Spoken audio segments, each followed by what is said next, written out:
I think that's you, Senator. The Secretary of Transportation, Mr. Sean Duffy, who will testify on the President's fiscal budget of 2026 request for the department. And I'm delighted to be joined by our new ranking member, Senator Gillibrand. And starting off this morning, I want to recognize the Lilly family. I just found out that you were here, and we're so honored that you are here and grateful to have you with us today. I look forward to crafting our fiscal year of 2026 bill with the same collaborative spirit that former Chairman Schatz and I shared in recent years. And the programs and projects that all of our bills support have a direct impact on the lives of all Americans every day. We're thrilled to have our chairman here with us today, Susan Collins, of the overall committee, and we will get started. While the priorities in Mississippi may differ from those in New York State, we can all agree on the underlying mission of enduring a safe and reliable transportation system.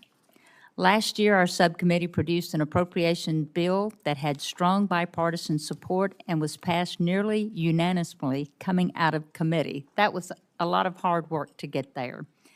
But as a result, our former majority leader chose not to bring any of the 12 appropriation bills to the floor last year, and we were forced into continuing resolution, which seriously undermines Congress's ability to fulfill its most fundamental duties. I know that Chairman Collins and Vice Chair Murray are once again committed to making sure that all of the fiscal year 2026 appropriation bills are marked up in committee and considered in the full Senate. Secretary Duffy, thank you for being here today to testify on the budget request from the Department of Transportation. I have enjoyed our recent conversations and appreciate our mutual admiration of rural America. While we recently received the skinny budget, as we call it, we look forward to a more detailed breakdown of a proposed budget funding. Our bill simply cannot be written without it. I look forward to hearing more about DOT priorities. Our subcommittee is very interested in better understanding the magnitude of staffing reductions throughout the department in order to ensure that the Transportation Department has the workforce necessary to carry out its mission. We all know that just days into your tenure as Secretary, you were faced with a tragedy that underscores the critical role of U.S. DOT plays in transportation safety. We continue to mourn those who were lost during the horrifying incident over the Potomac, and we recognize that the status quo is not sustainable. We must take bold action to prevent future aviation disasters. As I mentioned to you in our call together last week, I'm truly thankful to have you at the helm of the department during this critical period for aviation safety and transportation writ large. Your sincerity and determination in wanting to solve the problem of modernizing our nation's air traffic system is a welcome change, and I know you inherited a lot. You've got a tall drink of water in front of you. Getting this proposal right is critically important to the traveling public, so we look forward to receiving more details of your recently announced plan. I am very supportive of the additional funding requested for the FAA to hire more air traffic controllers to manage the increased traffic in our national airspace systems and to bring on more critical safety staff to help address the ongoing FAA aircraft certification reform and oversight efforts. While there's a lot to talk about the department's budget request, I was disappointed to see that the administration proposes drastic cuts to the Essential Air Service program. As we have discussed, the EAS program connects our nation's rural communities to the broader transportation network by facilitating safe air travel for customers traveling to and from smaller markets like in Greenville, Mississippi, Tupelo, and Hattiesburg, Mississippi. I know you understand the importance of this program from your time as a congressman when you had multiple EAS-supported airports in your district. Drastically cutting this program will have a severe impact on rural communities and regions that rely on having access to the broader transportation network. Additionally, new businesses rarely locate in areas without dependable commercial air service, so supporting these rural airports is vital for future economic development. I'm very pleased to see the significant investment this administration is proposing in rail safety, nearly doubling the funding for the Consolidated Rail Safety and Infrastructure Grant Program. In contrast, the last administration proposed slashing funding for this program by more than 50%. I have also been encouraged by your strong statements of support in our nation's shipbuilding industry and for improving the pipeline of qualified merchant mariners. Our bill encompasses the U.S. Merchant Marine Academy in Kings Point, New York, which you recently visited, as well as 6 state maritime academies. These institutions are absolutely essential for facilitating commerce and strengthening our national security by educating, training the next generation of American mariners. The administration's support for the maritime industry is further demonstrated by the funding proposed for the Port Infrastructure Development Program, otherwise known as PIDP. The request recommends $550 million in PIDP, a roughly $430 million increase above the current spending level. It's also worth noting that the previous administration sought just $80 million for PIDP in its FY25 budget request. In addition, the increased funding requested for the Assistance to Small Shipyards grants totaling $105 million is another strong signal of support for American shipbuilding, which is important to Senator Collins and myself for sure. As we approach the final year of the IIJA funding and our authorization counterparts work toward a surface transportation reauthorization bill, we need to make sure that our appropriations bill strikes a balance to meet the needs of all Americans, especially those in rural communities which face unique transportation and economic development challenges. To conclude, I believe that our funding decisions should be guided by fiscal responsibility and with the taxpayers in mind. Secretary Duffy, I look forward to hearing from you and working together for the American people to ensure that we have the safest, most reliable transportation network in the entire world. Now I turn to Senator Gillibrand for her opening statements. Thank you, Chair Hyde-Smith. I'm honored to be serving alongside you as the THUD subcommittee. I first want to acknowledge the family that is here. No one understands the need to improve air traffic safety and aviation safety than Tim and Sherry Lilly. We mourn with you at the tragic loss of your son, Sam.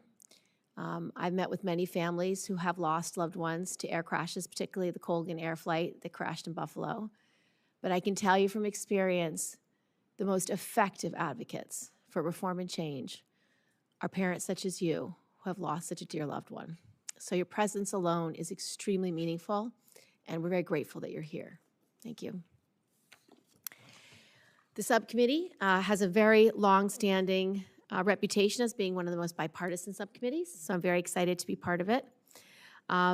It's also bipartisan because every state has enormous transportation and housing needs, and the only way to address them is for us to work together.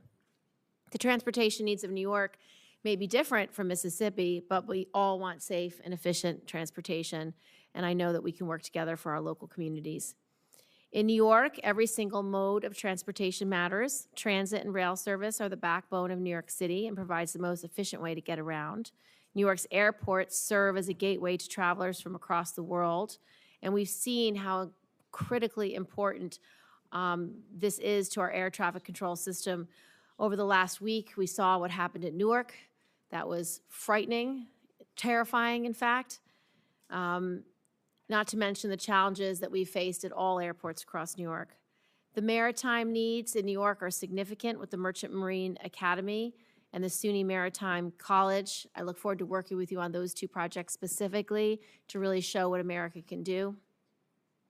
Highways and bridges are a lifeline for reconnecting the cities and suburbs in every New York community. We really do need the federal government to fund all modes of transportation, and so picking and choosing is unwise. Secretary Duffy, welcome to this subcommittee, and thank you for your energy and enthusiasm in rebuilding America's infrastructure. I'm particularly excited about your focus on aviation modernization and safety.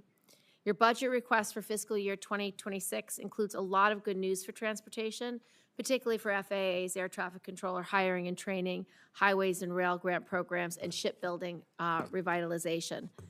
The budget request also cuts $1.1 billion from DOT, but does not specify which programs have been cut. So I hope that you will be more specific about these cuts because we know both the good news and the bad news. Cuts to Amtrak and public transportation will be very harmful to New York and to the eastern seaboard. As I've said before, an all of the above strategy is what's appropriate for New York State. Aviation safety will also remain a top priority. I also look forward to hearing about your modernization proposal for the air traffic control system. Everyone agrees that modernization is urgently needed. We all experience flight delays and cancellations, but nothing is more terrifying than what happened at Newark. So we really have to focus on that. The administration's overall budget includes a lot of cuts and savings. In fact, there's $163 billion in savings from non-defense discretionary programs. So we know the administration has money on the table. So far, we have not seen a budget proposal that would put any of these savings towards air traffic control modernization, so we're hopeful that that will be done. Aside from the budget, I'm worried that the department has buried itself in red tape by re-reviewing 3,200 competitive grants that have been previously awarded, eligible, and met all other criteria. I think you might need to hire 24 lawyers to get that done if you want to do that on a timely basis. There's no doubt that the months-long effort to re-review grants is slowing down transportation projects in every single state. The department's also struggling because it's lost thousands of employees through the deferred resignation program. It simply makes no sense to create more unnecessary duplicative work on grants when you have fewer people to re-review them. Despite these challenges, I'm very confident that you want to help rebuild American infrastructure with the traditional bipartisan cooperation that this subcommittee will afford. So thank you, Mr. Secretary, for your testimony today, and thank you, Madam Chairwoman. Thank you. We're going to begin with the questions. Mr. Secretary, at last year's budget hearing, I asked your predecessor about private-public partnerships with the FAA through the Federal Contract Tower Program. Specifically, I asked about how the Trent Lott International Airport in Pascagoula can become the 8th Mississippi airport to join this important program. I was told then that the department, through the FAA, was making significant progress with the airport in bringing this tower into the federal program. Yet today, the Pascagoula Tower has still not been admitted. I do not understand what is causing the delay, but it is troubling that it has taken so long for this transfer to occur. Mr. Secretary, what is the most recent update on this project, and will you commit to working with me and my staff to help the Trent Lott International Airport finally join the Federal Contract Tower Program this year? Madam Chair, I appreciate the question. I don't have an update for you at this point right now, but I will be happy to go to the FAA and get an update and give it to you as quickly as possible. Great. All right, I am going to pause my questions. I think we have everyone that we need here, and we will go with your opening statement. Oh, thank you. Chair Hyde-Smith, Ranking Member Gillibrand, Chair Collins, members of the subcommittee, thank you for having me today. I appreciate it. It's good to elevate from the House and come over here to see you all in the Senate. It's great to be here. My aim over the course of this hearing is to provide you a sense of how building big, beautiful infrastructure is at the top of President Trump's priorities, and how we can all work together to build the infrastructure that connects our people and moves our products across this country. That is the aim. Our department has already saved taxpayers more than $9.5 billion in the president's first 100-plus days in office. Those savings include money pulled from projects tied to social justice, to climate requirements. There's been some boondoggle projects and inefficiencies at the department that we focused on to garner these savings. Now, a lot of you have reached out to me and have concerns about grants. I get a lot of calls from you and your staff. Just to note, we've inherited an unprecedented backlog of 3,200 awarded projects without signed grant agreements. Many of these projects date back to 2022. The last administration, I would argue, were unorganized and they were unfocused as projects around the country were stalled by inaction and by inefficiencies. No one is more frustrated with the inefficiencies of the process more so than I am. Currently, get this, there are 10 to 14 different systems at DOT to track the grants at DOT. There's not one system, there's 10 to 14. So I'm looking to streamline that process so we have one process to track grants. I would like to put a dashboard out so all of you and your constituents can actually look in real time and see where grants are at and how they're moving through the process. I think that kind of transparency is critical for this body, but also for the American people and your constituents who look to see where they're at in the grant-making process. I want to give you some radical transparency if we can make this system work. It's under development right now. The Department of Transportation on the budget front is one of the few non-defense federal agencies to receive an increase in federal funding under the President's budget for fiscal year 2026. The reason is pretty simple. The President, he likes to build. He's a builder. He spent his career building, and he sees what we do at DOT as an agency, a department that builds things, and he cares about that. Our budget carefully focuses taxpayers' resources on items critical to our most fundamental mission of safety and investing in transportation infrastructure. We have pushed forward with the approval of over 400 grants totaling $4.9 billion in the President's first 100-plus days. In total, the President's budget request of $26.7 billion in new discretionary funding for fiscal year 2026 is a $1.5 billion increase from fiscal year 2025, or simply put, a 5.8% increase. I know my time is about to expire, but I would be happy to take your questions on what's been happening at Newark, what systematic problems existed at Newark that caused the outages with air traffic control, and also our ideas on how we have to build a brand new air traffic control system.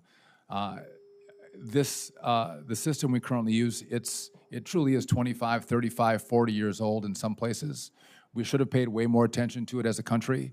We've let it age, and now we're seeing the cracks of that age play out in real time for us. I believe the system is safe. There are multiple redundancies throughout the system that keep people safe, even the frustrations in Newark.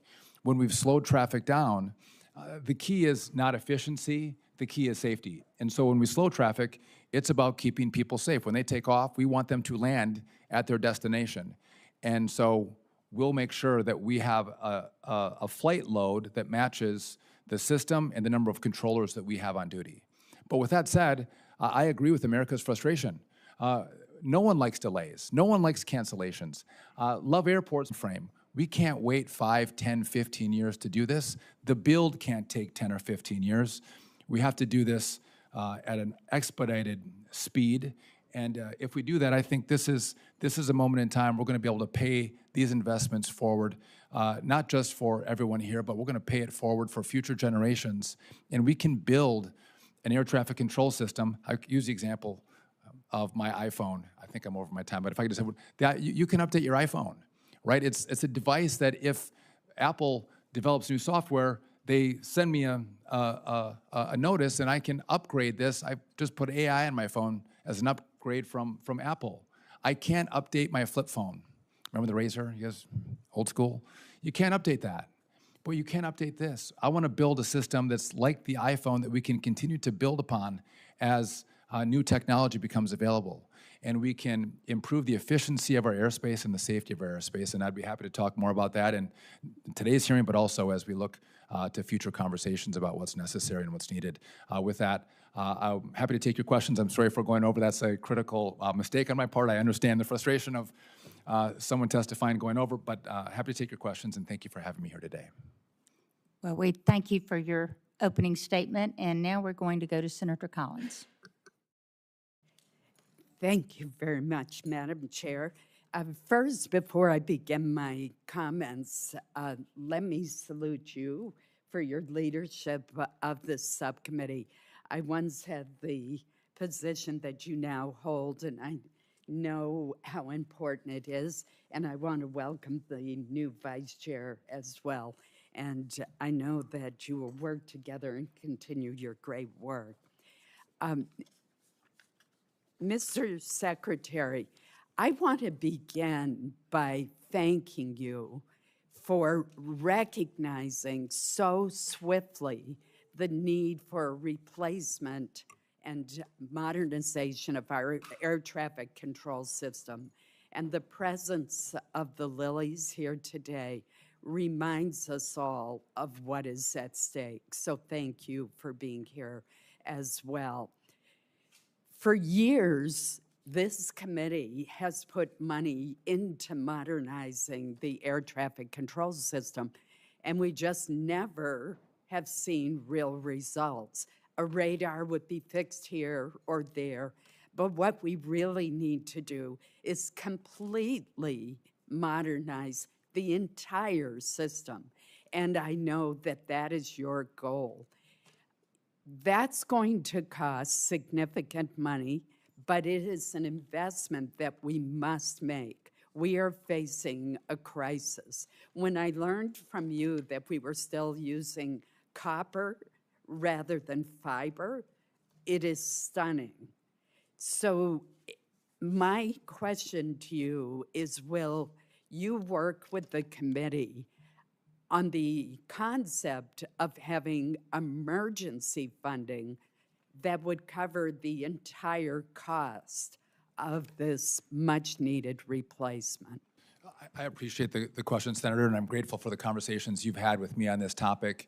Yeah, I'm happy to work with this committee and the whole body.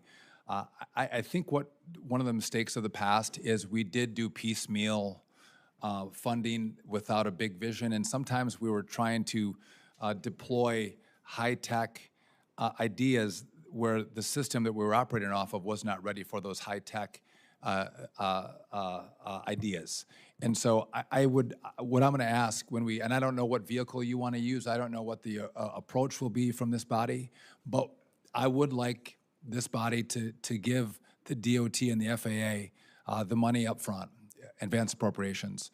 And with that, I will be happy myself or the FAA come back, I think, on a quarterly basis and give you updates on the progress, good, bad, and ugly. Are we hitting our timelines? Are we behind? Are we on budget? I think America and the body, if you buy into this idea, deserve that. I also think we're going to have to think about, can we get permitting reform? This can be slowed down by the permitting process, but if we're laying fiber, and we're not building, 4-lane highways, we're not building skyscrapers. It's a pretty streamlined approach. But if we're going to build fast, which is necessary, I do think we'll need permitting reform as well from this body. And I think I'm committed to working with all of you on however you can envision us doing this together. I would welcome the opportunity. Thank you, Senator. Thank you. I also want to echo the chair's concerns about the administration's budget cuts for the Essential Air Service Program. This program is a lifeline to rural communities, not only in Maine, but across America. In Maine, we have 5 airports that would not have commercial air service, but for the Essential Air Service Program. They include Augusta, Waterville, Hancock County, Bar Harbor, Rockland, and Presque Isle, Maine. Just last weekend, I participated in a groundbreaking for a new terminal at the Presque Isle Airport. So this is really important for economic development, for getting to medical treatment, for tourism. It's so important to rural America to have this program. How would you plan to support air service to rural communities who rely on this program absent a sufficiently funded EAS program? I anticipated I was going to get a number of questions from virtually everyone on this panel about this program. I understand your concern. I am going to work on trying to bring efficiencies to the program, bring costs down on the program.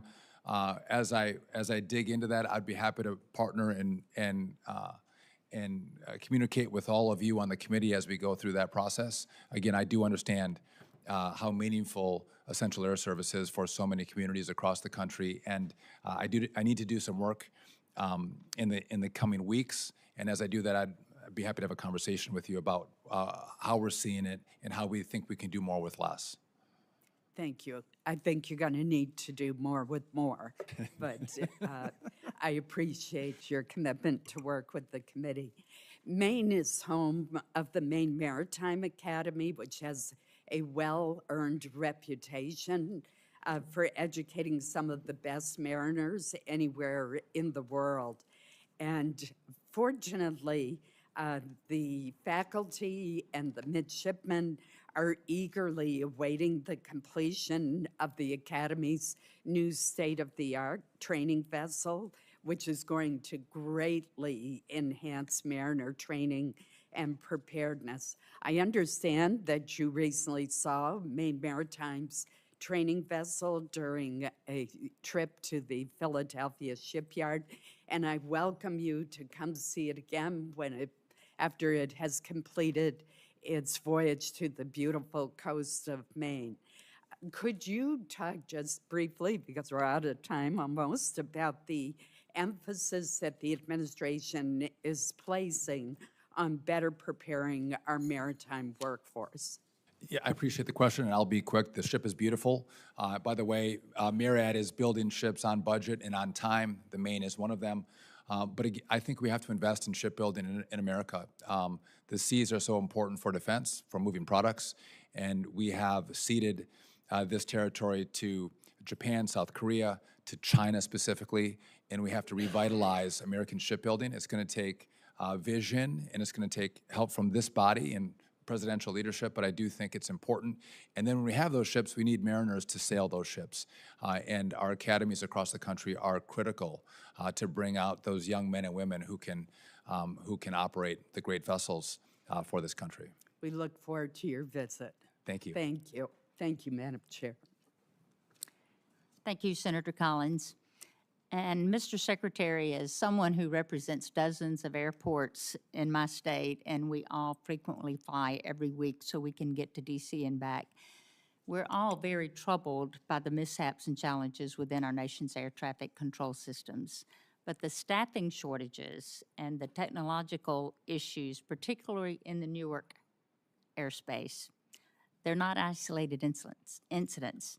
And these have been happening across the country, and they highlight a system that is under tremendous strain.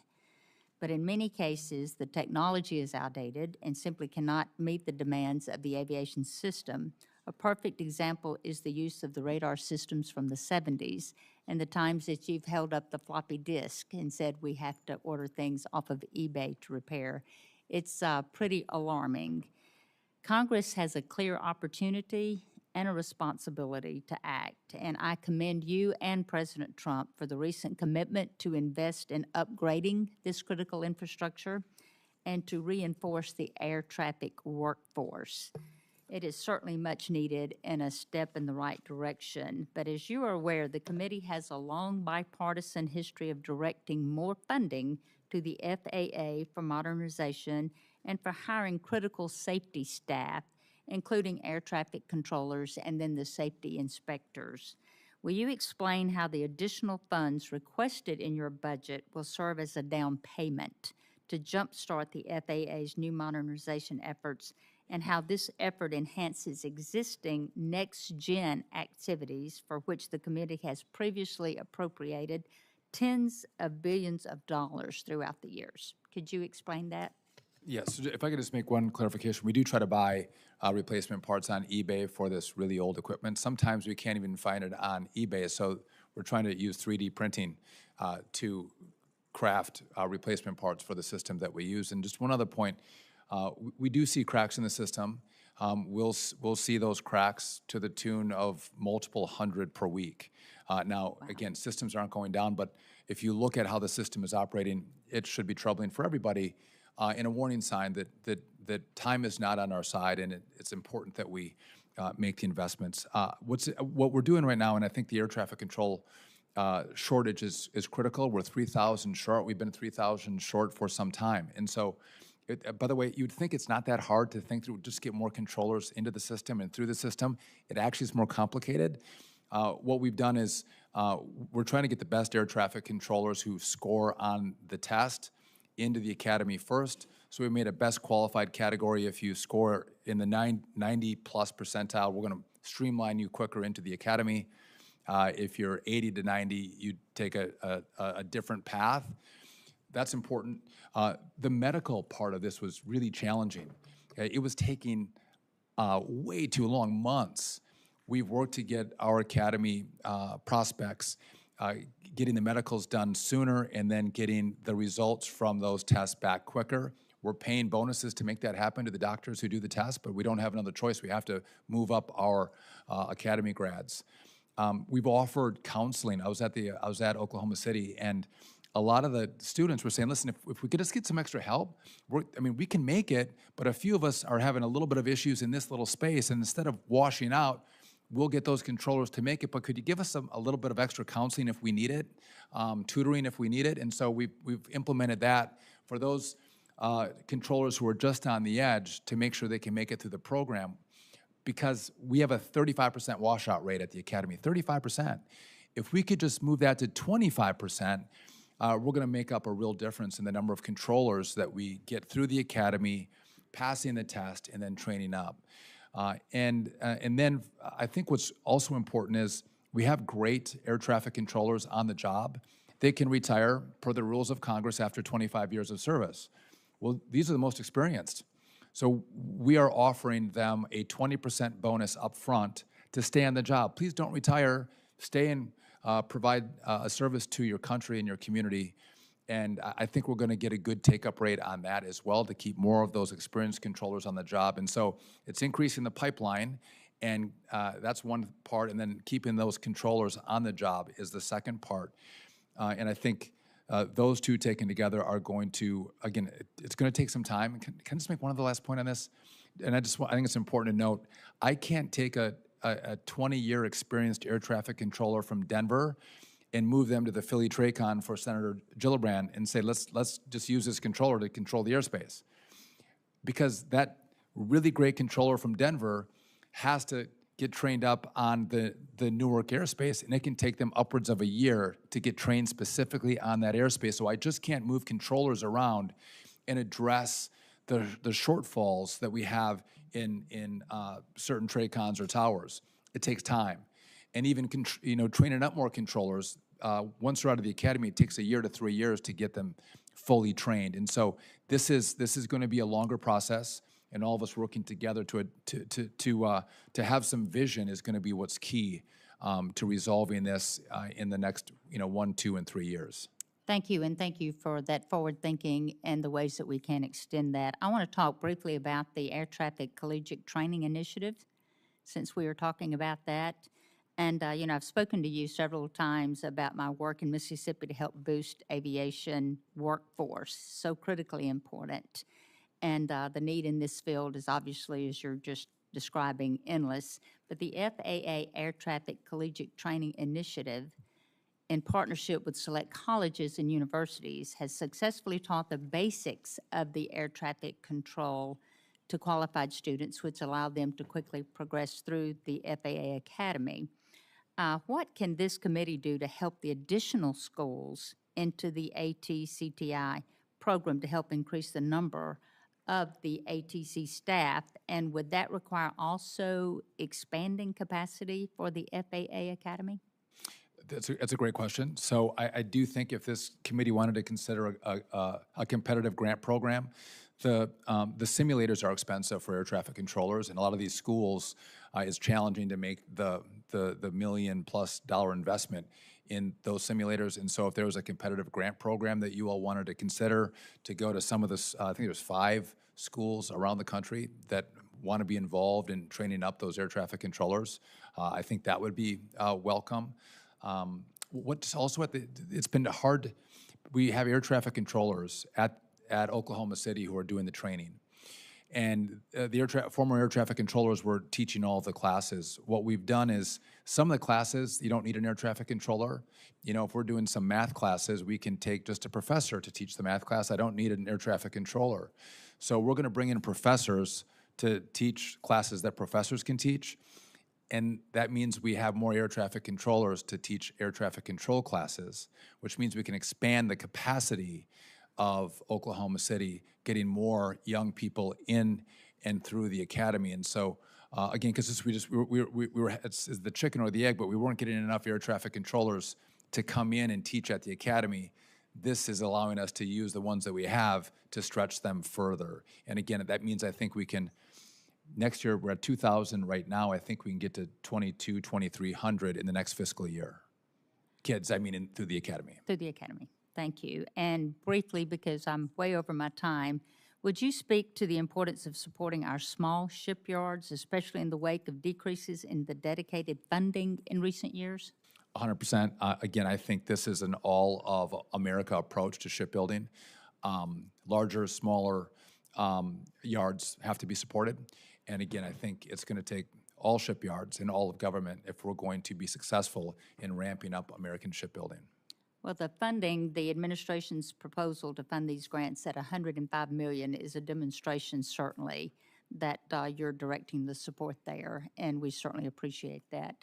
I am going to ask Senator Gillibrand to state her questions. Thank you, Madam Chairwoman.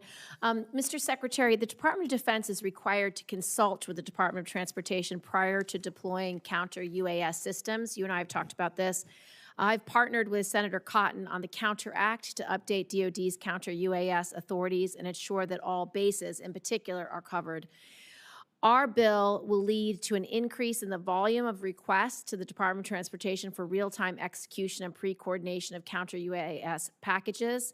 Unfortunately, DOT has lost numerous staff who focus on the Spectrum Engineering Office. Will you commit to increasing staffing for the Spectrum Engineering Office so the DOT is not holding up DoD's counter-UAS missions? And if not, what's your plan? So I think we can be more efficient. I think we can do more with less.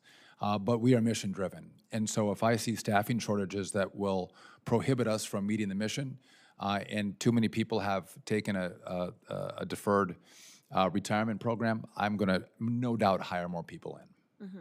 So just so you understand the legislation, what Senator Cotton and I are trying to do is give authority to the Department of Defense for the four corners of any military site to be able to take them down immediately so that we can actually assess who they are, why are they hovering, because the incursions over Langley, you should brief yourself, you should get a classified briefing, highly concerning. Second, we then want to be able to track and trace that drone when they leave the base so that we know who's launching them, from what field, who owns the field, from what ship, who owns the ship. That's where we need your coordination. But it has to be instantaneously, like within the 30-minute window, or we will lose that opportunity to arguably take down or get information about an adversary. So first, I appreciate your work on this. This gets to be very complicated, but this is incredibly important. Yep. If we just look at what's happening in Ukraine and Russia, what's happening with drones is probably a wave of the future. I do think we have to think through how do we allow the commercial side of drone use to expand, and how do we still protect critical infrastructure with no-fly zones, restricting airspace. And the department the FAA has been working on that now to think through how we do both of those missions as part of the equities of FAA. I ask you also about the U.S. Merchant Marine Academy. We've talked briefly about this. What is your plan to modernize it? Are you prepared to ask for the funding that you need? And are you committed to making sure our Merchant Marine Academy is on par with any other service academy in the United States? Listen, I appreciate the question. This is in Kings Point, New York. It's a beautiful place with rotting infrastructure. I was talking about this with you earlier. The midshipmen went 4 months without hot water, taking cold showers at the academy. They eat off paper plates because their dishwasher was broken. They have mold in their dorms.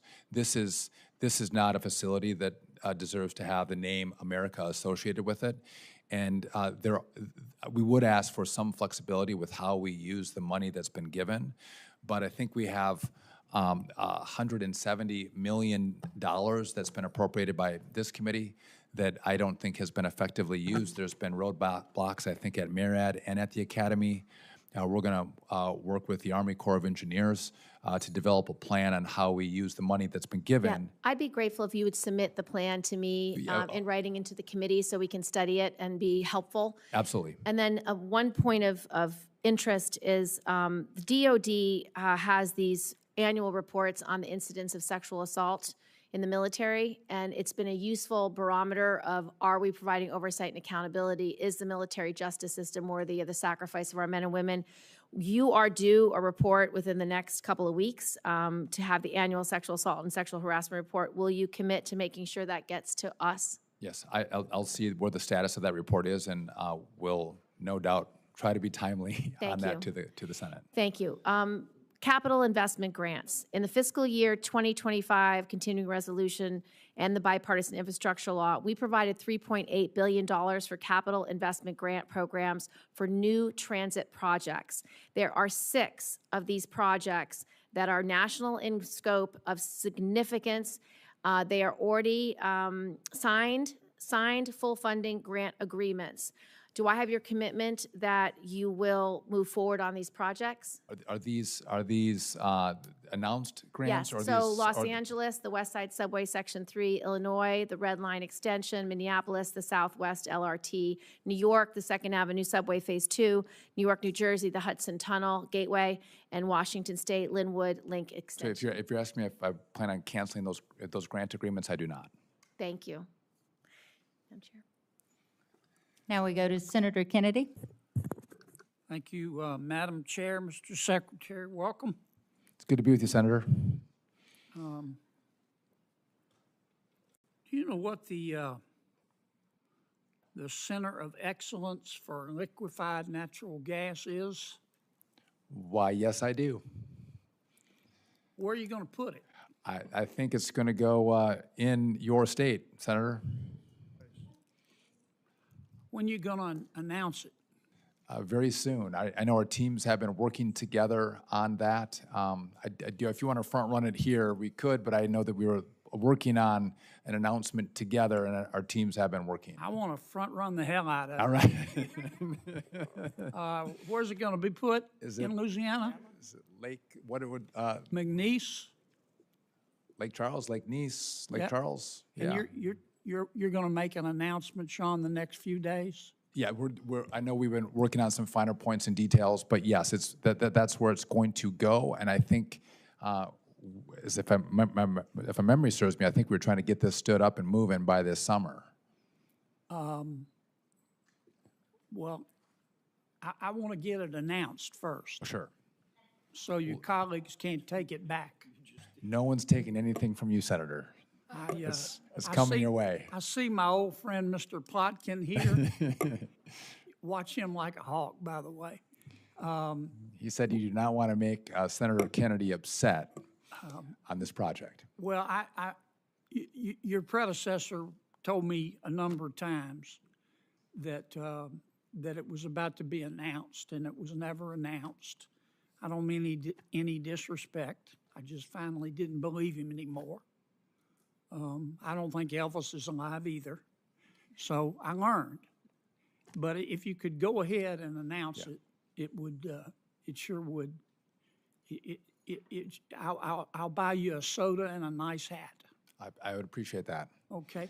When you got to the department and became secretary, did you fire a bunch of air traffic control? I did not, Senator. Did Mr. Musk do that? He did not. Where'd all this stuff come from? So there were about 350 probationary employees at the FAA that were let go, and we're trying to stream. By the way, there's 46,000 people that work at the FAA, so this was a minuscule percentage. But even air traffic controllers who were probationary employees were excluded. All safety positions were preserved at the FAA, including air traffic controllers. And so I think it's a narrative that some in media and in politics have tried to drive as if we're not focused on safety. But I have been crystal clear, and I think I've said this until my face is blue, though it's not today, but it could be because we did not actually fire any air traffic controllers, Senator. We've been hiring air traffic controllers as quickly as we can. All right. And so I don't know how many times I have to say it. Let's say it one more time. Yes.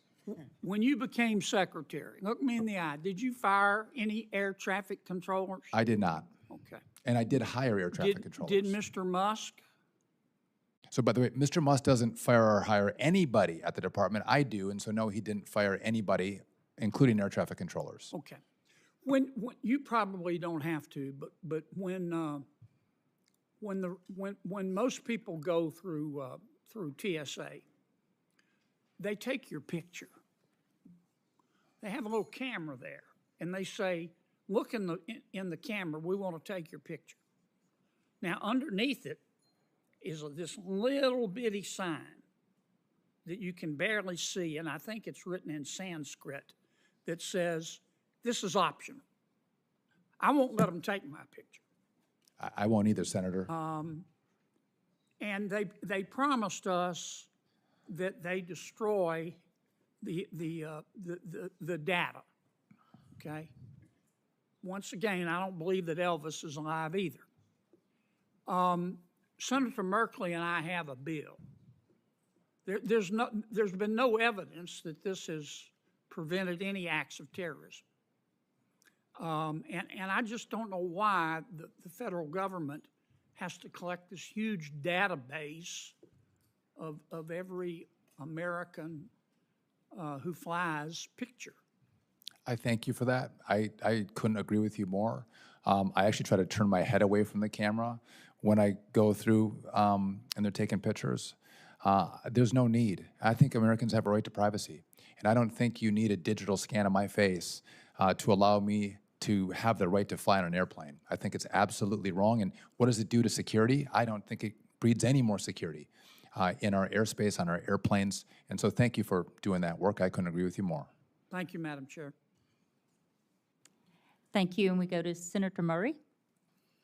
Well, thank you very much, Chair Hyde-Smith, and welcome to the committee, Ranking Member Gillibrand. Look forward to working with both of you on this extremely important committee. And I do want to say that I am really honored to have Tim and Sherry Lilly with us today. I know how hard this must be for you, and I also know how important it is that you are here today. We all want to fix this air traffic system to make sure this never happens again. So your presence means a lot to all of us. Thank you for being here. Secretary Duffy, let me turn to you. As you know, every day billions of dollars in commerce, countless lives depend on your agency to keep our roads, our rails, our skies, and ports running safely and smoothly. You're responsible for getting hundreds of billions of dollars provided by Congress out the door to build thousands of infrastructure projects across our country. Yet since January 20th, virtually every dollar and transportation project has been held up at some point.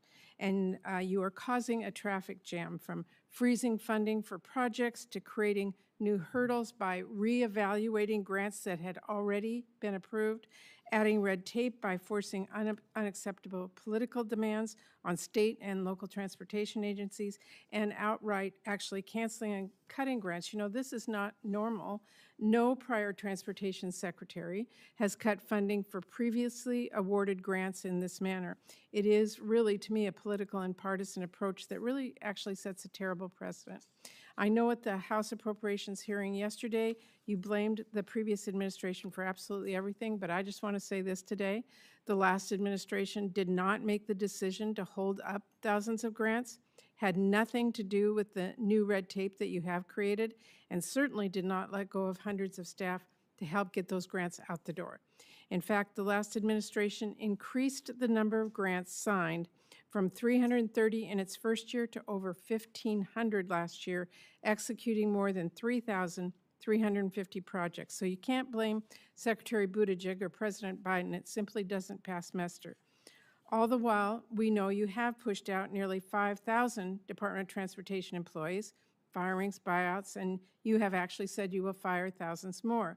You know, we just don't need fewer people keeping trains on the track or making sure that the airbags work or rebuilding our roads and public transit systems. We actually need more of them.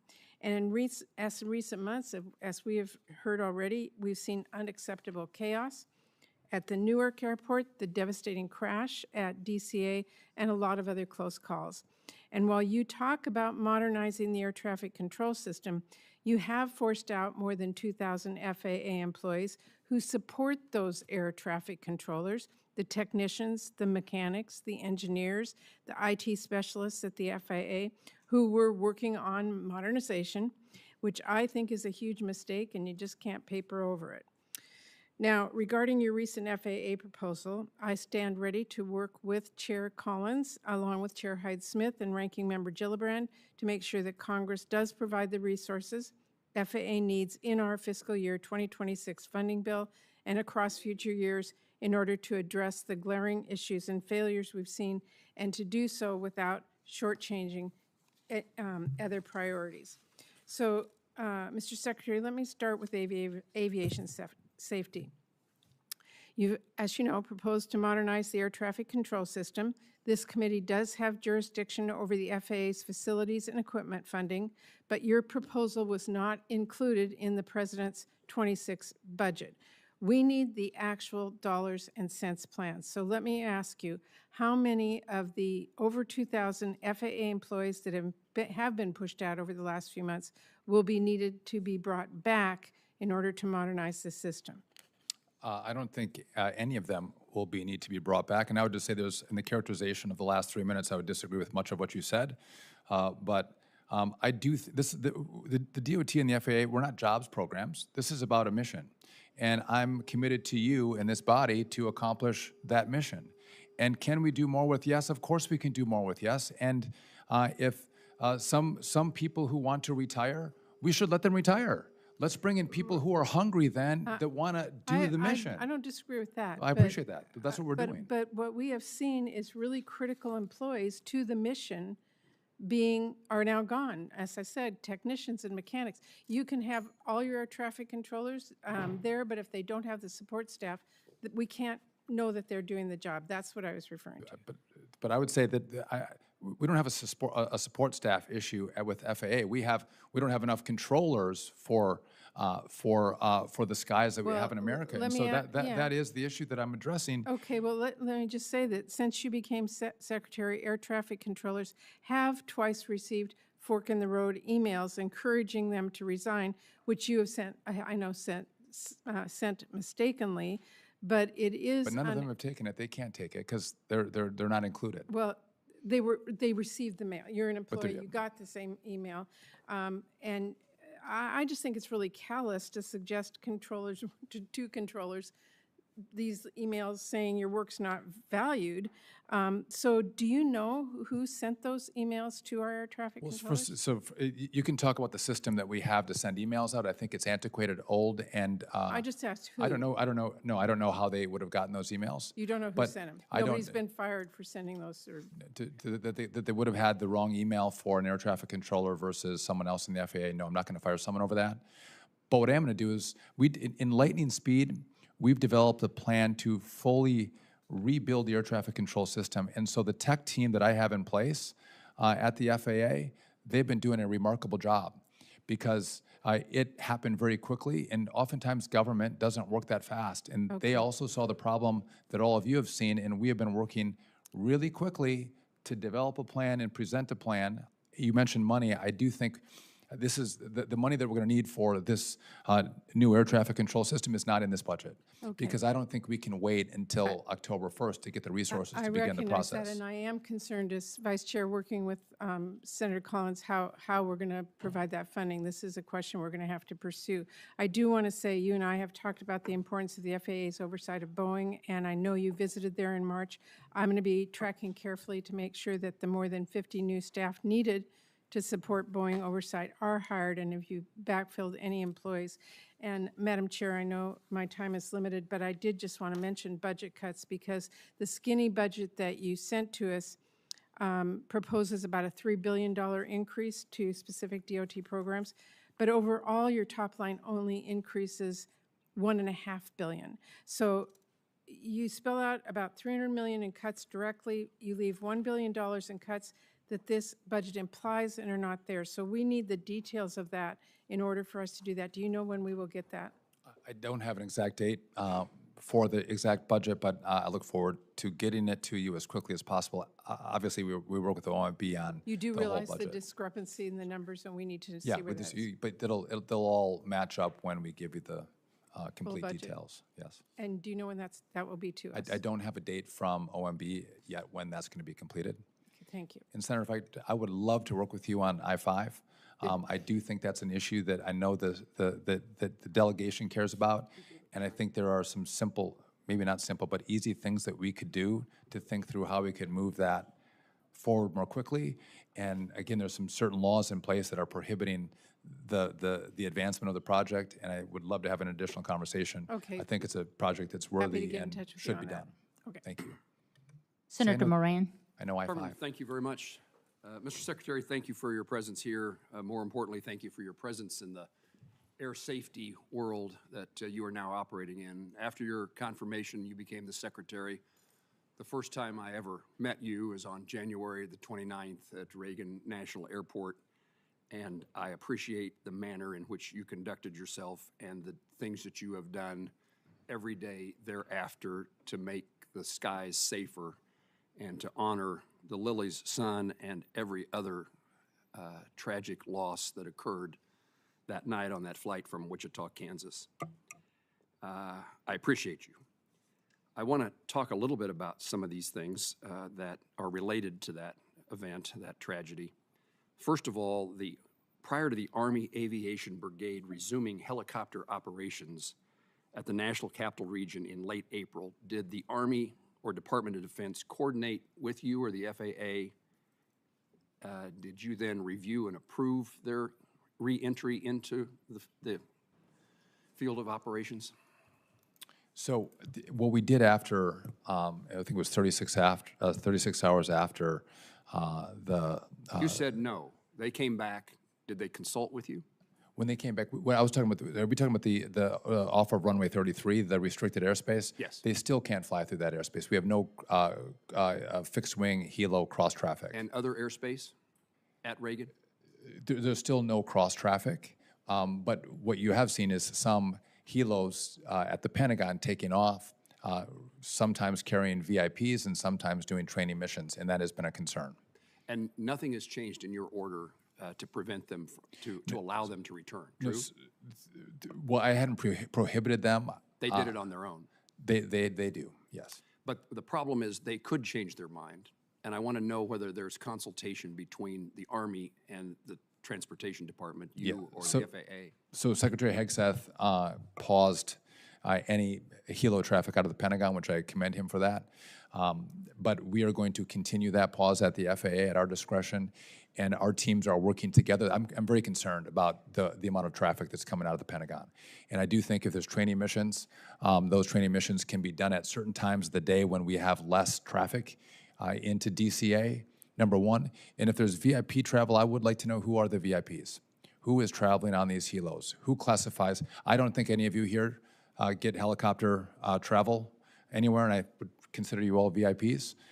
Who's traveling, Senator? It's one of the questions I intend to ask Thank in you. appropriation hearings as we have Defense Appropriation Subcommittee hearings. I would like to know the answer to that question. If you'd as share well. that with me too, I'd appreciate it. And I've introduced legislation that I think is of value.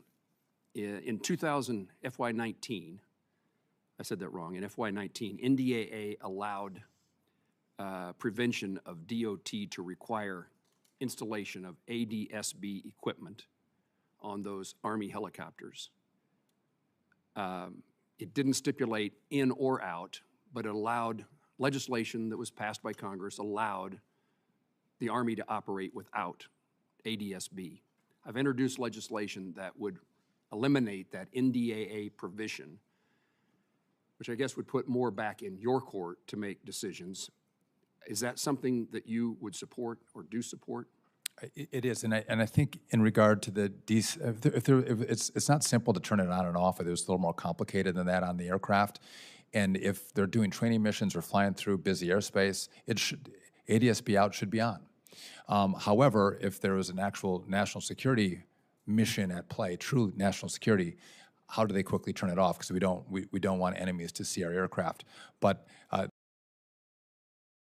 that yes, all of them should have ADSB out activated. Thank you, Mr. Secretary. I want to highlight, so that you're not disappointed, that I also care about essential air service, along with my colleagues, and let your stereotype of this committee, this subcommittee, be firmly implanted. Hugely important to Kansas. We also have issues related to air traffic control, in this case, separate from kind of the normal air traffic control towers. We utilize contract air traffic control towers at some of our smaller airports. I'd love to hear from you that that's a program that you're aware of and supportive of. I'm aware and supportive of. Thank you. And then I want to highlight the importance of CRISI grants. Your department has significant opportunities to increase railroad and traffic highway safety. And finally, in regard to tariffs, 1979 agreement on trade civil aircraft has been a great benefit to this country. We have trade surpluses in the aviation and aerospace world. We certainly export more than we import. And we are hoping that you will be a voice in discussions within the administration, within the cabinet, about the value of allowing this trade agreement since 1979 to work its course and let it continue to do the good things that we have been able to accomplish with an integrated supply chain that makes America #1 and allows Wichita, Kansas to be the air capital of the world. If I support the president's efforts to actually bring more manufacturing and more fair trade to this country, to our people. I've also brought up the 79 agreement. I think on net it's an $80 billion export benefit to the U.S. Aviation. So the point is well made, and I've communicated that to the powers that be in the administration. Mr. Secretary, thank you for using your position for good. Thank you. Thank you, Madam Chairman. Mr. Secretary, welcome. And let me first begin by thanking you for your assistance to expediting the release of $220 million for the Washington Bridge. That is very critical to our state. It really is the linkage between one side of our capital city, Providence, and the other. Thank you very much, Mr. Secretary. I would love to come up in the summer and check that bridge out. I think you should come up. And by the way, I think you should also check out our restaurants. We have the best restaurants in America. I was there for the first time with my wife this last September and was shocked at how beautiful your great state is. Thank you, sir. But let me pose a question that I think all of my colleagues have. That is, there's still significant amounts of DOT money that have not been released. It was properly awarded, authorized, appropriated, et cetera. Can you give us an idea of when, and will all of these funds be forthcoming? Yeah, so I do think it's important to know what was left for me, and I know that all of you, when you get an announcement, you want the grant agreement so you can build a project. But between Obama and Donald Trump, from election day to inauguration day, Obama team announced 48 grants. And then from Trump to Biden, the Donald Trump team announced 100 grants. And Pete Buttigieg, between election day and inauguration day, announced almost 1,000 grants. 1,000. I told that to Senator Schatz as well before, but this is a lot of grants that were announced. And so the workload is real. And if I could just show you a chart, I have a chart here that will indicate how many grants we have grant agreements on. And these are fiscal years from Secretary Buttigieg, but you can see at the start of even the last administration, they weren't moving as fast as we're moving. So I'm committed to getting through this as quickly as possible. We're at a pretty good clip, and I think it's going to continue to pick up as we work through the process. And I think there's technology that we can deploy to make this go even faster. There are some concern that these projects not being evaluated on engineering and other aspects, cost benefits, but there is issues of climate change and social issues more than economic issues or transportation issues. Are you including DEI in these evaluations and climate change? Yes, in regard to in regard to the grant agreements that the grant agreements that we have out now and the announcements, I am. And some of the requirements, if you want, I'll share them with you, and I can read some of them to you if you want. But no, I think this is a very realistic question. Most people don't consider infrastructure, roads, bridges, et cetera, to be DEI qualities, nor do they, after all the work that's done by DOT, by EPA, as something that would be challenging to the environment. In fact, most of these projects, I would suggest, are designed to cope with changes, and you can call them anything you want. So there are a lot of requirements in the grant agreements in regard to DEI and in regard to climate change, and there was adding a lot of costs and time onto the projects. So what I've done is tried to pull those out and say those requirements are no longer necessary for you to do your project, and I think I'm going to save you money and allow you to move quicker on your projects that are so meaningful to your communities. So what you're saying is you will eventually release the funds, but you will modify the arrangement so that they don't have to do certain things. Is that accurate? Well, so in regard to the announced agreements, but the announcements, but we don't have grant agreements. We're drafting grant agreements that don't include these issues. But you're committed to fulfilling the grant. Oh, listen, yeah, I don't. Another way to say this is that you're not going to defund projects because you object to language you consider to be DEI or No, we're just trying to pull out that language unless it could not be rescoped or pulled out and it's just fundamentally something different. No, this is easy to pull this language out and save you money and time. Again, I think the faster, and you do have a challenge before you, the faster you can get these funds to the states, the better off. As evidence, I've gotten a couple to your state pretty quickly. You have my thanks for that. My time is dwindling to seconds, but look forward to working with you, Mr. Thank you. You as well. Thank you, Senator. Senator Britt? Thank you, Madam Chair. I want to just start by saying, Secretary Duffy, we appreciate the way that you handled January 29th and the tragedy and all that has unfolded afterwards, and just want to welcome the Lilly family here and express our deepest condolences for the loss of your son, Sam. Watching you over the last few months, your grit, your tenacity, you're willing to speak up to make change in the face of the unimaginable. As a mom who is sitting here with my daughter, watching right over there, thank you for fighting for your son's legacy and making sure that, as you said, and I've heard you say that it's synonymous with air safety, with upgrading our system and making sure that others are better as a result of this. Thank you. I'd like to start by highlighting a few projects in the great state of Alabama, and want to thank you for talking with me before your confirmation, allowing me to talk to you about the importance of so many things, but in particular, one of my very top priorities is Alabama's I-10 Mobile Bay River Bridge project.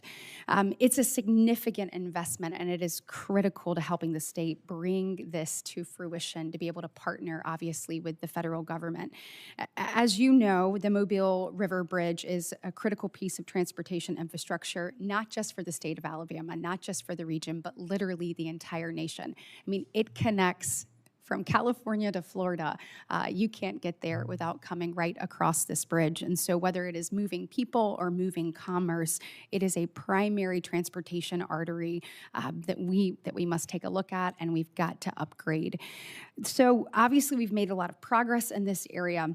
But the one thing that we are waiting on is the TIFIA loan for the project. And I want to stress how absolutely important that is to completing this project, and would love to ask you for your commitment to, expeditiously taking a look and reviewing ALDOT's application so that we can get this moving, because the longer that this goes on, the more it costs, and then obviously the more challenges that we have from both a safety and a commerce perspective. Time is money. So and by the way, it's a great program. I'll look and see what the status is, what the status is, and I'll get back to you as quickly as possible. And when you'll commit to taking a look at it and looking Yes. at the overarching impact and the need for it in order to carry this to fruition. 100%. I'd say these are the kind of projects that also the president cares about. The big, beautiful roads and bridges that connect Absolutely. our country and move products. The important infrastructure. Absolutely. And And on that too, I mean, it is a vital financing tool, so we're going to have it. You're going to be meeting with AlDOT later this year, and so I'd love to follow up with you additionally after this on that as well. I also want to mention the Chrissy grant, which I understand is now in its final review. The grant will provide the essential infrastructure improvements. It's going to allow the freight rail to continue to meet the growing demands of the Mobile port. So the Mobile port has been the fastest growing port the last 6 years in a row. I think this is an excellent opportunity to see how when we utilize all forms of transportation, land and rail and sea and air, we've got an airport project that we're doing there that is going to be transformative. I know you have a lot of things on your plate, but as you are moving across the country, I think this is an excellent example of how transportation can come together for the greater good, not just for the region, but the nation. And I'd love an opportunity to visit that with you. I would welcome that. Excellent. And on when we're talking about big, beautiful transportation projects that you mentioned, President Trump has made it a priority. He has said publicly that he wants to see I-65 widened. He wants to see it to be a 4-lane road there on each side. He said he was committed to making that happen. Look, we know how important that is for our state. Anyone who wants to travel in Alabama gets stuck on I-65. However, all of these great people who during the spring and summer want to come to Alabama's beautiful white sand Gulf Coast or maybe even the Florida Panhandle come right down 65. And so would just like your commitment to continuing to take a look at that. There's no way that project happens without a partnership with the federal government. I want your commitment to making sure that we take a look at what President Trump has promised and we figure out how to make that happen. I would just say the president's priorities are also my priorities. So yes, I'll definitely take a look at that. Excellent, excellent. We are glad to hear it. I want to associate myself with the comments from almost all of the members here when it comes to rural transportation services. The essential air services is critical for a state like Alabama. We have 55 out of 67 our counties are rural in nature. Making sure that they're connected and vibrant and have the ability to move across places is important. I mean, Alabama is home to many small airports, and they truly play a vital role in those areas being able to continue to grow and thrive. And so in the broader context of FAA modernization, how are you going to ensure that these rural areas are included in the efforts that you have, and how do they continue to have access to both safe and reliable air transportation? So just, I also had a district that was very rural, northern Wisconsin. I understand rural America. We're a little colder than you are in Alabama. Just a little up bit. north. But we're going to have a good football game, by the way, coming yes, this fall. we will. Listen, I want to work through that. I completely understand everyone's questions on essential air service. I knew you were all going to ask me questions about essential air service, and I get it. If you give me some space to work through what I think we can do, I will partner with all of you, and we're going to figure out a pathway forward. Well, thank you for your service. My time is up, but I also want to say thank you for putting family first. Your example with your family, obviously having my daughter here, though, just shows that that's the most important thing as we serve this nation and try to leave it better for the next generation. So thank you. Thank you for your example, Senator. Senator Coons. Thank you, Chair Hyde-Smith and Ranking Member Gillibrand, and thank you, Secretary Duffy, for appearing before us today. I do hope we will get your actual full budget soon and have the chance to review that with you. And when we do get it, I hope we will see sustained investment in Amtrak. I regularly take Amtrak back and forth from Wilmington to Washington. They hit record ridership and record profitability just this past year. It also employs 1,500 people in Delaware, which is the midpoint of the Northeast Corridor. The Northeast Corridor is just really, frankly, the only aspect of Amtrak that has been financially stable for a long, long time. So if the NEC experiences cuts or some attempt at privatization or a sharp change in direction, the impact will really harm the mostly heartland states and rural part of Amtrak's national network. Elon Musk has called for privatizing Amtrak. It's made steady, positive progress in recent years. I'd be interested in whether you'd commit to us to maintaining strong investments in Amtrak when we finally receive your full budget. So, listen, I take Amtrak as well. I ride the Northeast Corridor. I will tell you this. Do I think we could do better? Yes. Could we be better? Yes, I think we could be better. It's faster than driving through the traffic. When you're going up north, I've experienced that more recently. So, again, I would love us to think through together, how can we make this better? How can we make it faster? I mean, the rest of the world has high-speed rail. Why can't we think through a different way to do it? So I'm committed to the idea that we want to be able to move people along the Northeast Corridor. We don't have enough room for people to all take cars, so let's figure out a better way to do it. So yeah, I'm committed to the idea that we're gonna have great rail transportation. We have Amtrak now. Could there be ways that we could allow for other competition with Amtrak on the rails? Possibly. But this is in your control. So I'm not trying to kill it. I'm trying to go, how can we make it better? Thank you. These are complex questions. Very that, complex. Consultation with this committee will help sustain our national rail network. Shipbuilding is an area where I suspect we have strong agreement. I recently visited Philly's Hanwha Shipyard, as did you. Senator McCormick and I have talked regularly about this.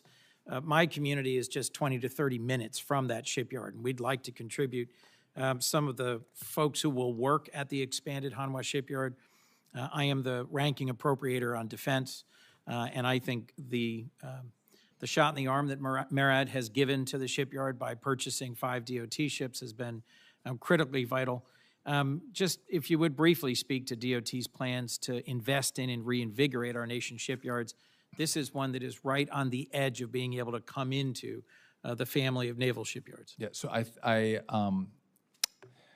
love the president's vision. I couldn't share it. I think most people would agree that the vision of building ships again in America is important.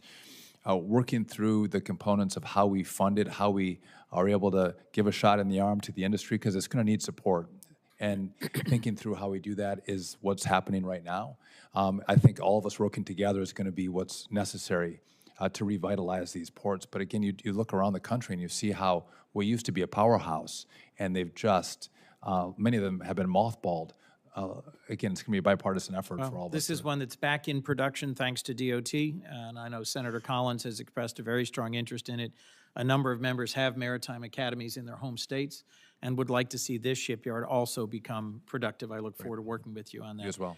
In the last 2 minutes, if I could, just a theme across a number of questions. You've frozen 3,000 federal grants for review and have released several hundred.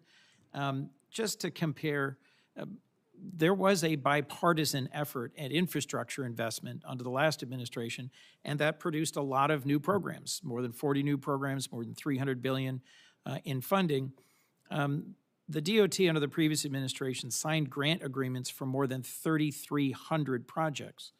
And under the first Trump administration, because there wasn't a bipartisan commitment to dramatic increases in infrastructure, just 900. So to say that they hadn't managed to execute enough agreements, and that's why you've got such a backlog, Biden's DOT increased its pace of grant agreement execution from 330 in its first year to 1,500 its last year. There's a reason that there was a dramatic increase in the volume of grant agreements. It's because we came together in a bipartisan way to significantly increase our infrastructure investment. To me, the grants that are being reviewed that were appropriated and authorized by Congress ought to be moving more quickly than they are, and I hope you will speed up that process going forward. So just to be, I haven't frozen anything. So if you have a grant agreement, that money is flowing. That has not been stopped.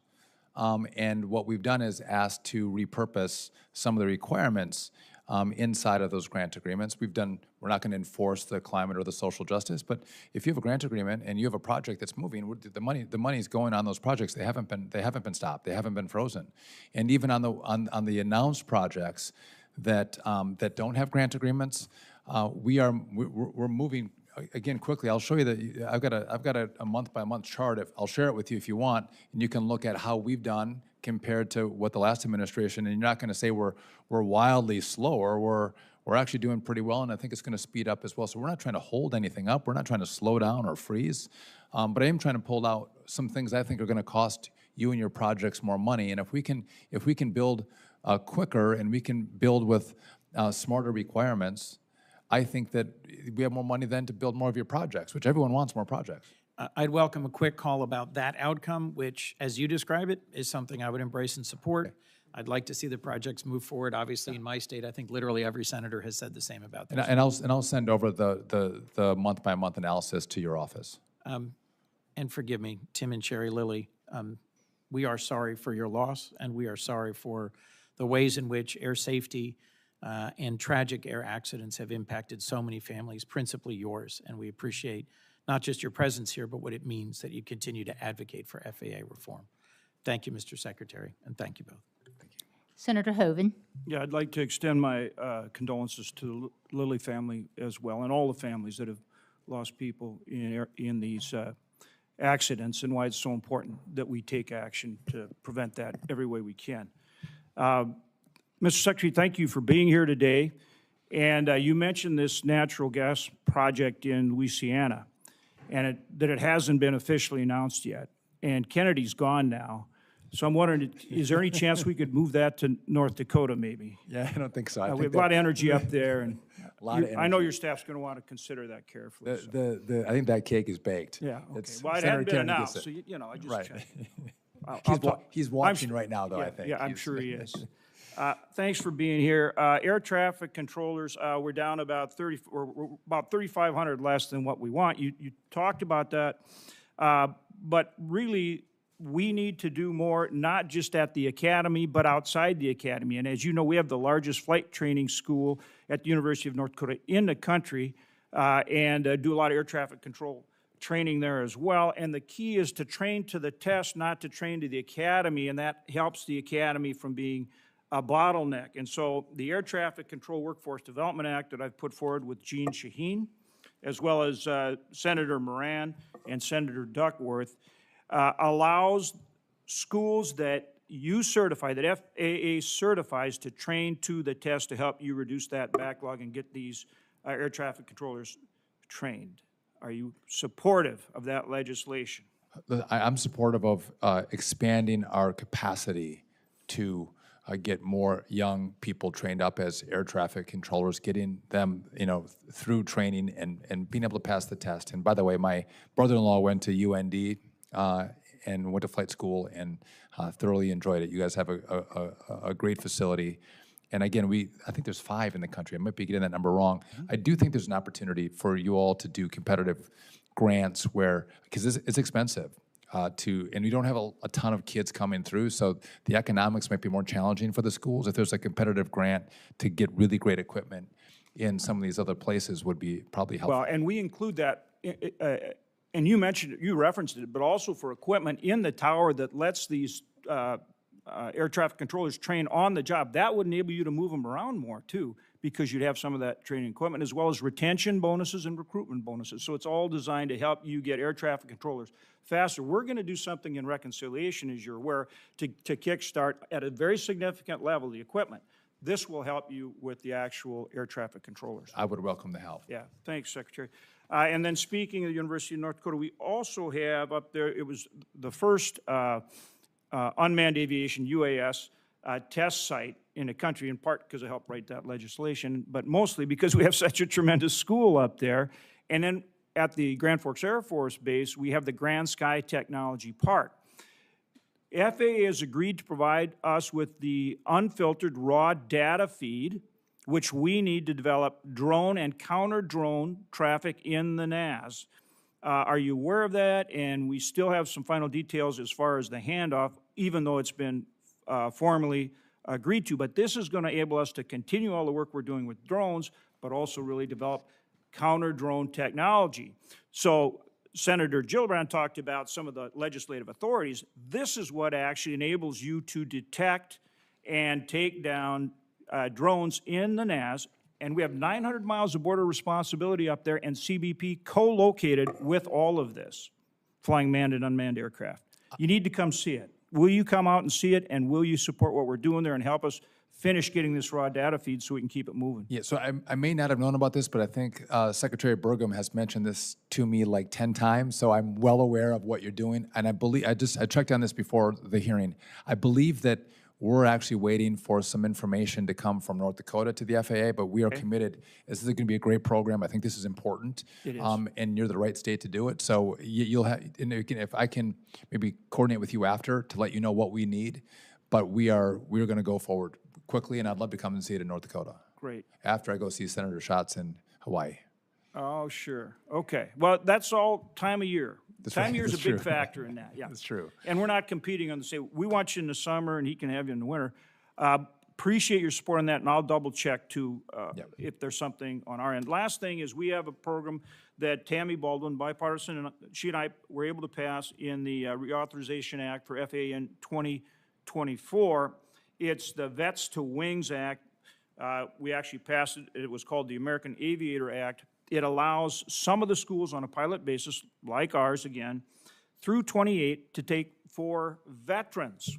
When they leave the service and they want to go through flight training, the GI Bill and the tuition assistance doesn't cover the full cost of the flight training. This program makes up that difference. So it's a twofer. You get those veterans into their next career, and it helps us with the pilot shortage. So we want to make that, we want to actually expand that beyond just the pilot schools like ours that are doing it. Again, it's authorized through 28, but it's something we want to work on as a permanent program to help our great vets. So would like your input, help, and support on that. Yeah, I would love to work with you and learn more about the program. Okay. Again, thanks for the way you've grabbed this task with both hands, and you're going at it the right way, and your ability to communicate is tremendous, and it's very helpful in terms of getting this huge, and very important project done. So thank you for that. Thank you, Senator. Senator Durbin. Thank you, Madam Chair, and thank you, Mr. Secretary, for being here. I want to say to the Lillis family, my sympathies go to you and your family for what you've gone through, and my gratitude goes to you for continuing the cause of air safety in memory of your loss. Senator Duckworth, my colleague, being a helicopter pilot and knowing aviation inside and out, has briefed me on what happened that terrible evening. I bet I've flown that configuration 1,000 times as a passenger. We've got to do something. Thank you for reminding us of our responsibility. Secretary Duffy, when we met, we talked about Chicago and aspects of Illinois that I'm representing and concerned about.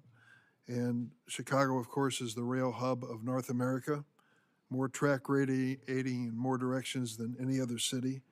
25% of all freight trains, 50% of all intermodal trains go through that city, and we need help. We talked about commitments that have been made, work that is being done, it's all good. But the next aspect of it is the continuation of a grant, a $93 million grant, which for some reason has been held up, so I ask you to please have your staff put it on the list and try to figure out what we can do to get this moving forward. It is critical for efficient train operation in our country. Are you familiar with it? So not specifically, Senator, I know that we have approved 13 grant agreements over the last several months for $270 million. When we came into office, there were 89 awards without grant agreements. So we're moving through the backlog in your state, but the backlog is real in Illinois. Good. But by the way, I am aware of listen, there's a lot of infrastructure. Again, you have the Great Lakes, you have rail, you are a central hub, especially in Chicago. I know that in Wisconsin, we do appreciate your support of the Packers. we know you're a fan. Take those words down.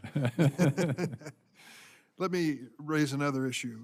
With all the time that I spend on airplanes, millions of miles, not as much as Brian Schatz, but close to it, you come to really appreciate not only the pilots, the professional crew, but certainly the flight attendants and the important work that they are engaged in. And so I found it kind of interesting recently when I observed that there is a growing trend on the planes that I fly on. After the safety announcements, after we are all seatbelts on, then the advertising of credit cards and frequent flyer programs begins. And you wonder why, of all the things that they could talk about, and I wish most of the time they talked about none of it, why would they pick that? Well, it's because, sadly, some of the major airlines make more money on their credit cards and frequent flyer programs than on air operations. I didn't believe that until I saw it in print. It's a fact. And you have to ask yourself, who is at least making sure that the passenger gets fair treatment in the frequent flyer programs? I've introduced legislation to do that, so we could work together, I hope, and make certain that there's honesty in terms of dealing with these frequent flyer miles. They mean an awful lot to many people.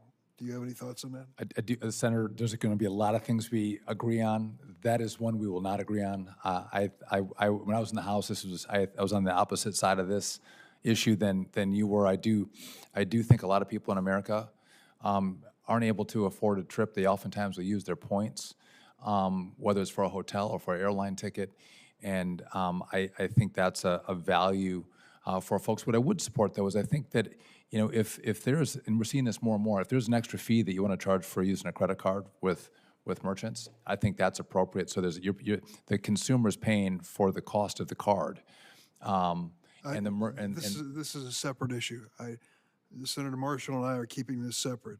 Well, you are, okay. What we're trying to do. What is this issue is? We're trying to make sure that when they say that you have so many points and it equals so many benefits that you can use on that airline, that there be disclosures so the customer knows when they change the rules. Right now. So I'd like to learn more about that. I'm very astute at, I think I have a credit card for all the airlines, and I know which ones are better than others, and all hotels too. I guess I would love to partner with you and look at what you're considering on the transparency side. Just to make sure there's fairness to the passengers and disclosures if there are changes in policy. I'm all about transparency and fairness. On the other issue, I've given up on you long ago. So thank you thank you, Madam Chair. Thank you, Senator. Senator Bozeman. Thank you, Madam Chair, and thank you for being here. I apologize for running back and forth. It's so busy here and visiting with people in the hall. One of the people that I was visiting with is a mutual friend, Ambassador Mark Green. Good He reminded me that he was so proud of you as being our Secretary of Transportation now, and yet your real claim to fame in his part of the country was being a world champion lumberjack. So again, you're just a Renaissance guy. Very kind of him to mention. He was a wonderful congressman, a great ambassador. Yeah, he's just a wonderful person. Let me just, and you don't have to respond to this, but I also want to express my thoughts also about how important the essential air service is and the contract towers. I know you know that coming from the part of the country that you represented. Also, I know that you understand that the most recent census revealed that more than half of the counties across the nation saw a population decline. In Arkansas, 53 of our 75 counties experienced the same, about 53% nationwide. While rural America's population is declining, its infrastructure remains just as vital in our interconnected communities. As urban and suburban projects are often given priority and rural bases are shrinking, how can we ensure that rural infrastructure gets the necessary support that it needs?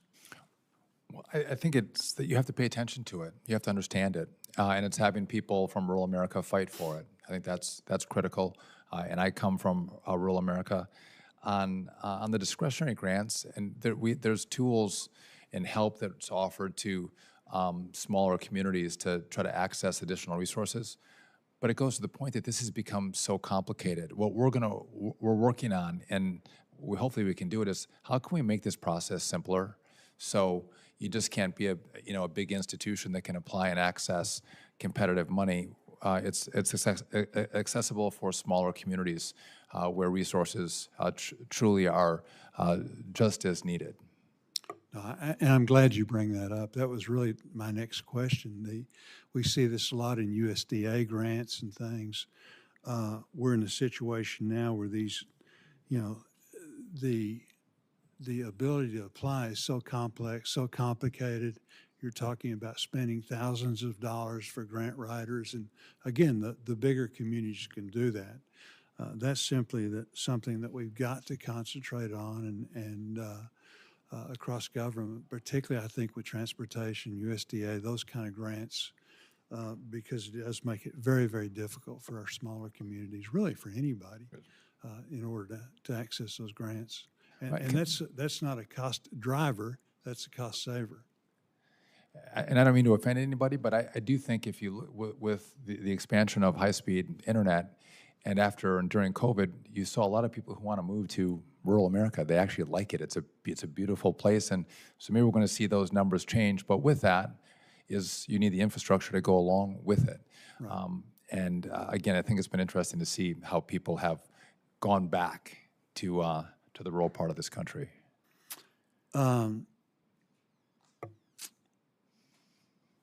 There's been a lot of bipartisan support in Congress to modernize how we plan, build, and maintain infrastructure with emerging technologies, from advanced digital construction management systems to automated inspection tools like drones, remote sensing. These innovations can help address workforce shortages, improve project delivery times, and enhance safety across our transportation network. How do you envision the department accelerating the adoption of digital technologies across all modes of transportation? I think that we are sometimes we're thought of as hard hats and light reflecting vests. I think we're in the most innovative space in government. Whether it is autonomous vehicles and drones and these eVTOLs, also with the technology that can be deployed in construction. So I am in favor of exploring all options that can reduce our costs, increase safety. And so if you have ideas on things that I should be looking at, I'm happy to do that. But I do think we are at the cusp of a technological revolution in regard to the way that people move and the way that our products move in this country, which is, again, I mean, we have to get it right. You can't go too fast with some of this stuff, but you can't go too slow either. And so getting the right pace on the rules and regulations is going to be critical for the department over the course of the next 3.5 years. Very good. Thank you. Appreciate you. Thank you. Senator Schatz. Thank you, Secretary. Thank you, Chair and Vice Chair, and to the Lilly family. Thank you for your presence, and I'm sorry for your loss.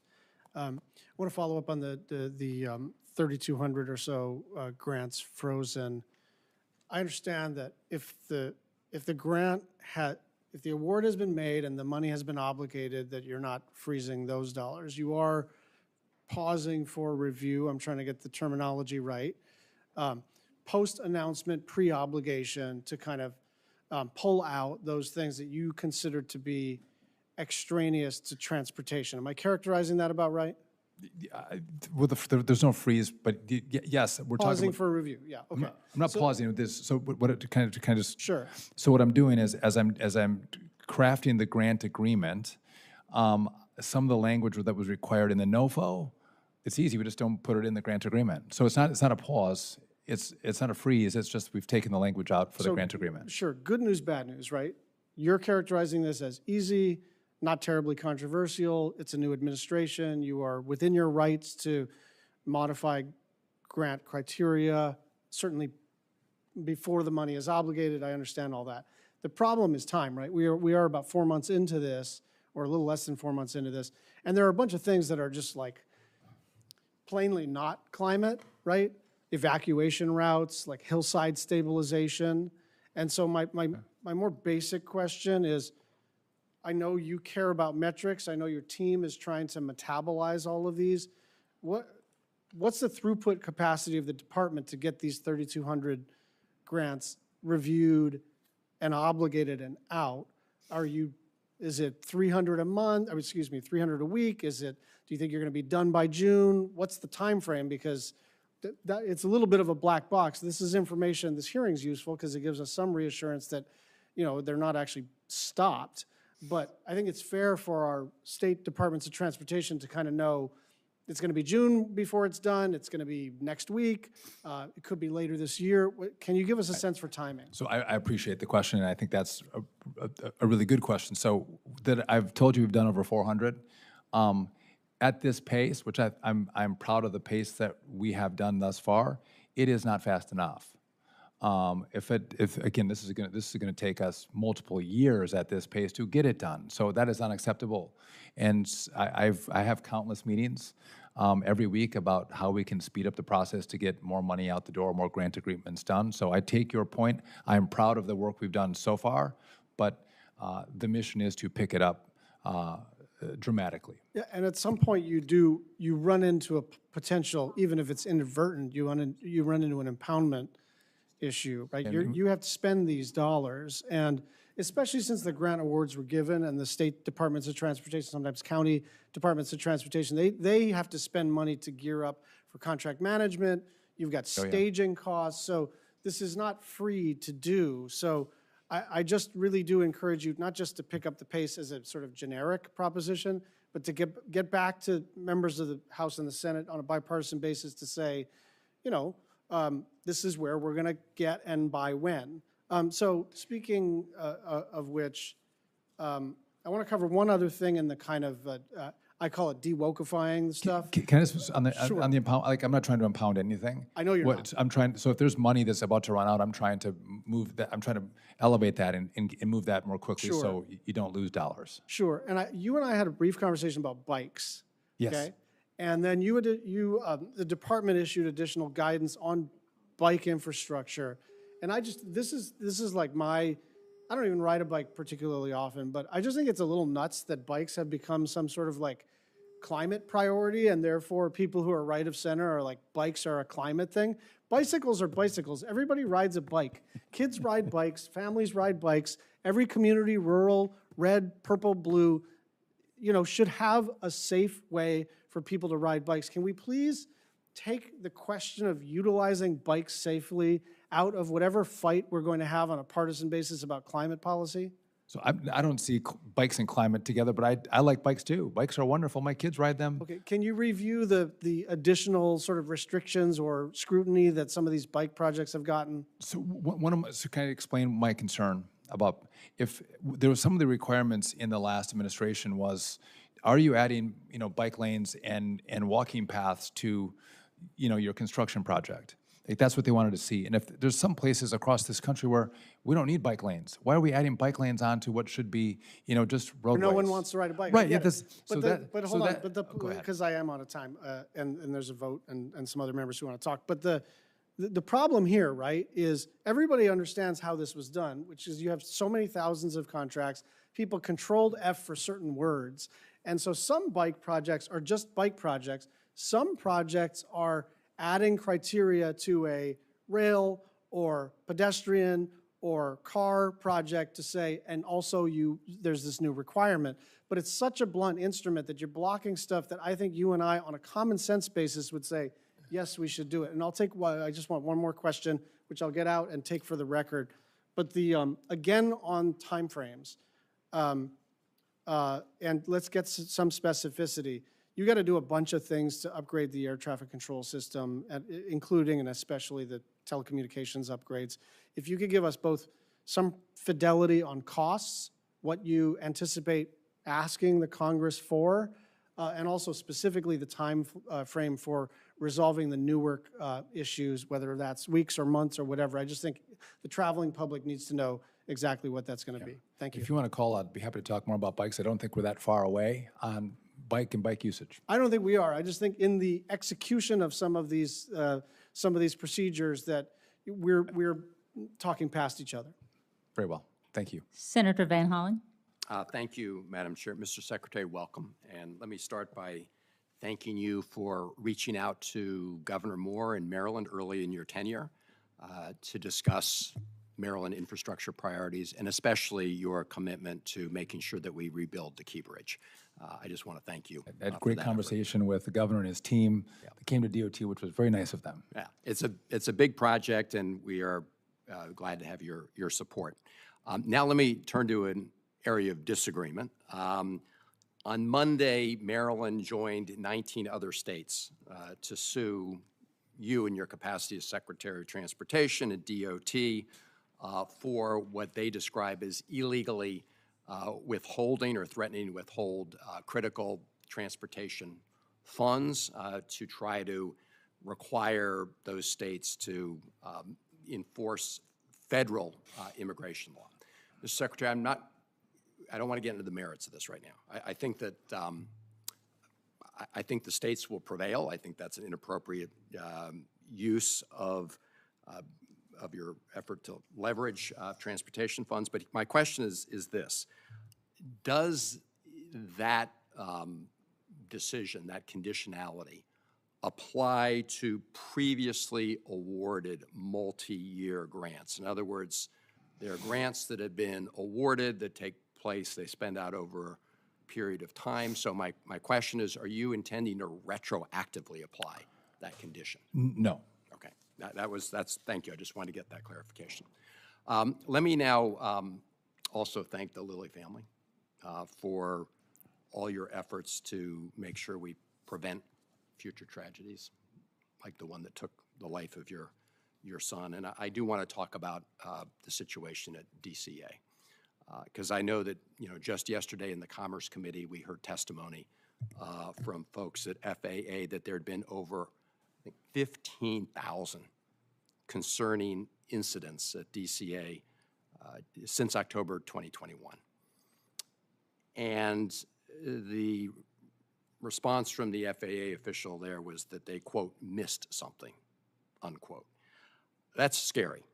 That's very scary. And it's especially scary because we should have had that information, in my view, when the Congress considered the FAA reauthorization bill. And there were a number of us at the time, it was mostly the senators from this region, right? The two Virginia senators, myself, and then Senator Cardin, who were very concerned about adding additional airline routes. Slots, right? Slots, yeah. There were five pairs that were added. And I remember talking to then Secretary Buttigieg, who I think was probably in this room sitting right there, and he expressed concern as well about additional pressures that would be put on the already most congested airport in the country if we added those slots. This information was not available then, but there was lots of reason for concern. Those slots have since been added, I think early this year. Those additional slots were added to the most congested airport in the country. And I know you put safety first, right? So my question to you, Mr. Secretary, is will you work with us to re-examine that decision? Because the four of us voted against the entire FAA authorization at that time because of our concern about safety. And given all the information that's now available, I hope we will go back to see if that will aggravate an already very difficult problem. I think it would be appropriate for this body to have a conversation about what is appropriate and what is the capacity that DCA can handle. I think you all should discuss that, no doubt. By the way, there was 1,500. You mentioned there was 15,000. 80, but 85 were critically close in that time period. Yeah. And so and I take your point on that. We're trying to, at the FAA now, say what else should we see that we're not seeing? Because that should have been seen. That cross-traffic should have been stopped. So we're doing that work right now. We're using some AI tools. But also, I think it's my responsibility to talk about the air traffic control system and say that is a foreseeable danger. Yeah. And that's why we have to have conversations about safety. And that's how all of us doing our jobs together. Yeah, I appreciate your efforts on that. And let me just say, I listened carefully to your answer with respect to the additional slots. And I agree it's a conversation we need to have up here. But my question to you, Mr. Secretary, is given your important role, will you engage with us in that discussion and a determination about whether or not we now need to roll back some of those slots? I would welcome the opportunity to engage with all of you on that conversation. Thank you. Thank you, Mr. Secretary. Thank you. Thank you, Senator. Thank you. And if there are no further questions, senators have 7 days to submit any additional questions for the subcommittee's official hearing record. We request DOT's responses within 30 days of that, and the subcommittee stands in recess, subject to call of the chair.